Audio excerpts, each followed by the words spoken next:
For most of history, poetry wasn't silent. It was something you felt in a room, a pulse. The printing press put it in a book, but spoken word is setting it free. It's more than just reading aloud. It's an act of performance, where the body and voice are the main instruments. This return to the oral has roots in the rebellious energy of the beat poets, the political force of the civil rights movement, and the rhythmic flow of hip-hop. But to grab a live audience that only hears the poem once, the language has to be sticky. Poets use tools like internal rhyme, packing sounds inside a line to create a dense musical flow. They use anadiplosis, repeating the last word of one phrase at the start of the next. Think, I found my house was a cage. It creates a feeling of inescapable logic, pulling the listener forward. But the words are only half the story.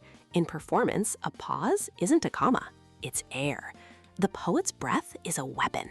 A long-held breath builds tension. A series of short gasps shows panic.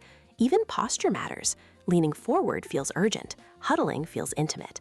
And sometimes the most powerful tool is silence, that acoustic afterimage that lets a heavy line land with its full weight. This is why poetry slams are a contact sport. They demand a reaction. It's about catharsis, the release of telling a difficult truth.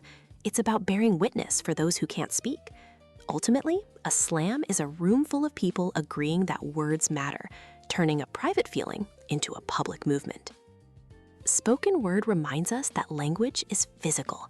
It's shaped by the tongue and powered by the lungs.